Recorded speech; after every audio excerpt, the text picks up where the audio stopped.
इसकी वजह से आंखों से खून। दोस्तों, एक बार फिर से स्वागत है आप सभी का एक नए अपडेट के साथ। दोस्तों, कोलकाता केस में बिटिया की डायरी चेक की गई, जिसे देखने के बाद सीबीआई हक्की बक्की रह गई। संदीप घोष के घर के बेसमेंट में जो मिला, उसे देखने के बाद आपके पैरों तले जमीन खिसक जाएगी। अभी अभी एक बहुत बड़ा खुलासा, बड़ी ब्रेकिंग न्यूज। कोलकाता केस में एक ऐसी खबर सामने आ रही है जिसने सीबीआई के पैरों तले जमीन हिला दी है। आखिर कैसे सीबीआई को इस बात की जानकारी क्यों नहीं लगी? 24 दिनों की गहन जांच के दौरान सीबीआई से यह काम कैसे छूट गया? इसके साथ ही आपको ये भी बता दें कि जब सीबीआई को इस बात की जानकारी मिली तो सीबीआई ने दिल्ली से अतिरिक्त टीम बुलाकर इसकी जांच कराई। इसके बाद असली हत्यारे का चेहरा सामने आया। दरअसल जिस शख्स ने संजय राय को 4 करोड़ 80 लाख रुपए में खरीदकर उससे सारा दोष अपने ऊपर लेने को कहा था, उस शख्स का पता चल गया और इस घिनौने कृत्य को करने वाला ये शख्स अब सीबीआई के शिकंजे में है।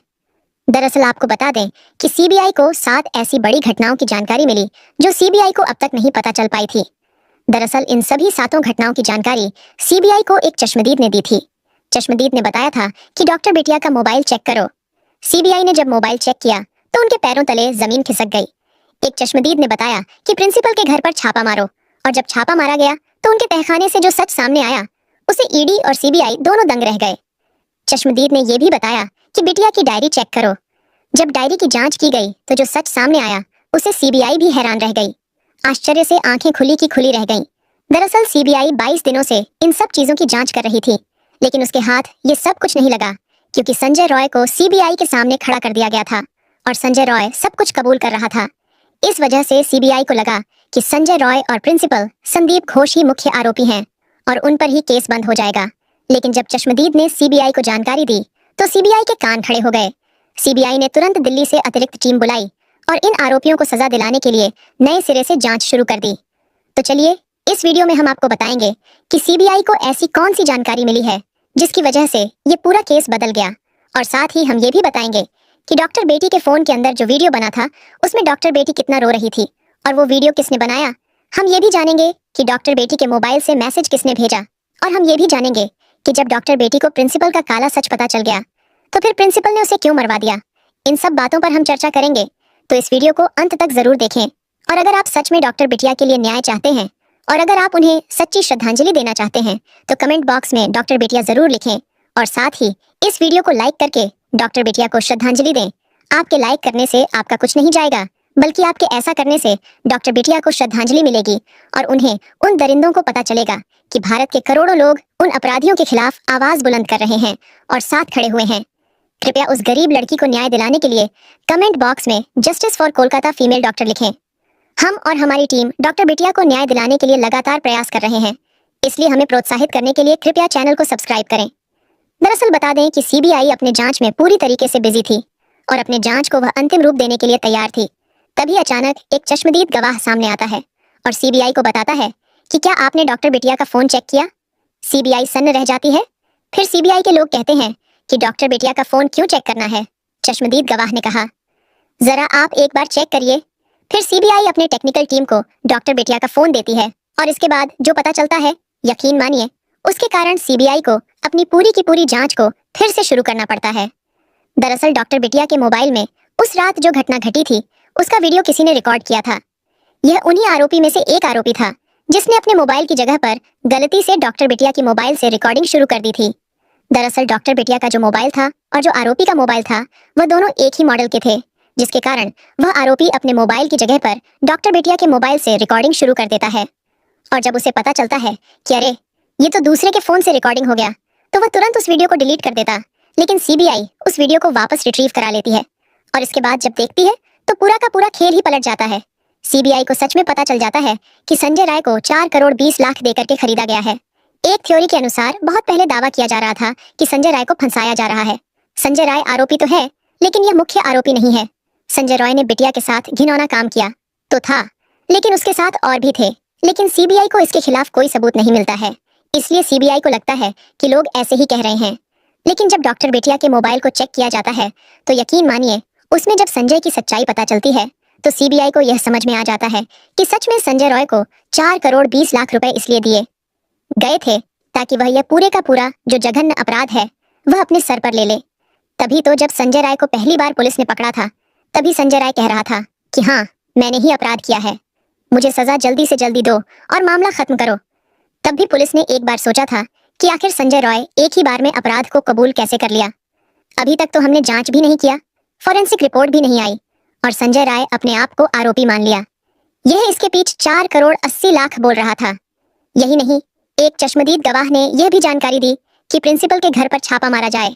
इसके बाद ईडी और सीबीआई मिलकर के प्रिंसिपल के घर मौजूद एक तहखाना जो अंडरग्राउंड में बना हुआ था, उसमें जब छापा मारता है तो यकीन मानिए जो सामने निकल कर आता है उससे सीबीआई और ईडी दोनों हिल जाती है। दरअसल बता दें कि सीबीआई और ईडी को छापे में मिलता है 2000 कैसेट, जी हाँ 2000 cassette, 7 memory card, 2 hard disk और कई करोड़ रुपए और 1 लाख का कैमरा और साथ ही साथ बहुत सारे ऐसे इक्विपमेंट जो यह जघन्य अपराध करने में काम आते हैं। ये सब मिलने के बाद सीबीआई और ईडी तो दंग ही रह गए। इस पूरे केस को अब ईडी भी संभालेगी क्योंकि इसमें अरबों रुपए का खेल है और 4 करोड़ 80 लाख की रिश्वत की बात की गई है। तो अब इस केस में सिर्फ सीबीआई नहीं बल्कि ईडी भी इन्वॉल्व हो चुकी है। दरअसल बता दें, इसके साथ ही साथ ये भी पता चला कि डॉक्टर बिटिया के उस जघन्य अपराध का सबसे मेन आरोपी जो प्रिंसिपल है उसके बारे में पहले से पता चल गया था। दरअसल डॉक्टर बिटिया को लगभग 25 दिन पहले यह पता चल चुका था कि प्रिंसिपल संदीप घोष इस हॉस्पिटल में जो ब्लू फिल्म की शूटिंग करता है वह कहाँ पर करता है। उसके बाद डॉक्टर बिटिया ने उसके खिलाफ सबूत भी इकट्ठा कर लिए थे और राष्ट्रपति को सौंपने ही वाली थी कि उसके पहले ही उसके साथ यह घिनौना काम हो गया और डॉक्टर बिटिया इस दुनिया को छोड़कर चली गई। अगर डॉक्टर बिटिया आज जिंदा होती तो हमें कुछ और ही स्कैंडल सुनने को मिलता, लेकिन डॉक्टर बिटिया के जाने के बाद कितना दुर्भाग्य है कि उन्हीं का केस आज पूरी दुनिया में हर जगह ब्रेकिंग न्यूज बन रहा है और कौन नहीं इस केस में जानता है। इस केस की बात हर एक इंसान के कानों तक पहुंच चुकी है। यही नहीं, प्रिंसिपल के घर छापा मारने से लेकर बिटिया के घर के मोबाइल को चेक करने के बाद सबसे बड़ी खबर जो निकल कर यह आ रही है कि जो प्रिंसिपल को जो 4 करोड़ 80 लाख दिए गए थे वह पैसा ट्रांसफर हुआ था संजय राय के पास। इसीलिए संजय राय पहले दिन से ही उन आरोपों को मान रहा था। यही नहीं, सीबीआई ने बताया कि जब हमने प्रिंसिपल के घर पर छापा मारा था तो जो हमें 2000 सीडी कैसेट मिले थे, उन सीडी कैसेट में हर सीडी कैसेट में एक एक हॉस्पिटल का वह फिल्म रिकॉर्ड करके डाला गया था और साथ ही साथ जो हमें वह मिले थे बहुत सारे मेमोरी कार्ड। उस मेमोरी कार्ड में उन सभी फिल्म का रॉ फुटेज था। दरअसल एक रिपोर्ट के अनुसार पता चला है कि जब भी कोई फिल्म शूट होती थी तो उसे सबसे पहले मेमोरी में डाला जाता था, फिर मेमोरी से रॉ फुटेज एडिटर के पास जाता था, एडिटर उसे एडिट करता था और फिर सीडी कैसेट में डालकर देता था, फिर उसे ब्लैक मार्केट में बेचा जाता था, उसके लिए बोलियां लगाई जाती थीं। इसके साथ ही यह भी पता चला कि अस्पताल के अंदर जो ताज़ा शव आते थे, चाहे वो लड़की हो या लड़का, उनके साथ घिनौना काम करके उन्हें रिकॉर्ड किया जाता था। ये सारी रिकॉर्डिंग मिक्स ना हो इसलिए जिंदा लोगों की रिकॉर्डिंग अलग होती थी और मरे हुए लोगों की रिकॉर्डिंग अलग कैसेट में रखी जाती थी। आपको जानकर हैरानी होगी कि मरे हुए लोगों की फिल्में जिंदा लोगों की फिल्मों से 10 गुना रेट पर बिकती थी, जिससे संदीप घोष को अरबों रुपए मिल गए और उसने सोचा कि अब हमारा ये काला धंधा कभी बंद नहीं होगा, क्योंकि उसे जो भी पैसे मिलते थे उसका ज्यादातर हिस्सा वो कट के रूप में बड़े अफसरों और नेताओं को दे देता था, जिससे वो लोग भी खुश रहते थे। और आजकल ये चल रहा है, मेडिकल कॉलेज में कई दशकों से यही घिनौना काम चल रहा था। आखिरकार बेटी बिटिया के साथ हुए जघन्य अपराध ने इस पूरे केस को एक नया मोड़ दे दिया। सीबीआई ईडी की एंट्री के बाद अब कहा जा रहा है कि ये केस बहुत जल्द बंद होने वाला है, लेकिन बंद करने से पहले आपको बता दूं कि सीबीआई इस केस की एक बार फिर से दोबारा जांच करना चाहती है, क्योंकि ईडी और सीबीआई की छापेमारी से लेकर चश्मदीदों के साथ साथ बेटी के मोबाइल में मिले वीडियो और 4 करोड़ 80 लाख को लेकर जो बातें सामने आई, ये सब देखने के बाद अब मामला साफ हो गया है कि इसकी दोबारा जांच होना बेहद जरूरी है, क्योंकि इसमें कई ऐसे नाम सामने आ सकते हैं जिनके बारे में शायद अब तक किसी को कोई जानकारी नहीं थी। एक और जानकारी मैं आपको बताना चाहता हूँ कि डॉक्टर बेटी के साथ ये घिनौना कृत्य होने से करीब कुछ घंटे पहले एक मैसेज भेजा गया था। उसमें लिखा था कि माँ मैं ठीक हूँ, मैंने खाना खा लिया है और अब आराम कर रही हूँ और सोने जा रही हूँ। इसके बाद सुबह उठकर फिर से ड्यूटी ज्वाइन करूंगी। अगर कोई इमरजेंसी हुई तो हमारे जूनियर मुझे बुलाएंगे, तब तक मैं आराम कर रही हूँ। ये मैसेज सुनने के बाद उसके रिश्तेदारों और परिवार के लोगों को राहत मिली और वे सोने चले गए। अब इस बात की भी जांच शुरू हो गई है कि क्या वाकई वह मैसेज डॉक्टर बेटी ने भेजा था या इन आरोपियों में से किसी ने भेजा था। सीबीआई सभी पहलुओं को बहुत ही बारीकी से जांच कर रही है और जैसा कि मैंने कहा कि अब ईडी भी इस केस में इन्वॉल्व हो चुकी है, तो जैसे ही इस केस में जो भी अपडेट आता है हम उसे आप तक जरूर शेयर करेंगे। दोस्तों, इस घटना को बताने का मकसद किसी को ठेस पहुंचाना नहीं है, किसी को परेशान करना नहीं है, बल्कि आपको जागरूक और सतर्क करना है। आप इस घटना के बारे में क्या सोचते हैं? आप इस घटना का मुख्य आरोपी किसे मानते हैं? कमेंट बॉक्स में जरूर बताएं। और अगर आपको हमारा प्रयास पसंद आया तो इस वीडियो को लाइक और शेयर भी करें। अगर आपने अभी तक चैनल को सब्सक्राइब नहीं किया है तो हमारे चैनल को सब्सक्राइब करें। जय हिंद, जय भारत, वंदे मातरम दोस्तों।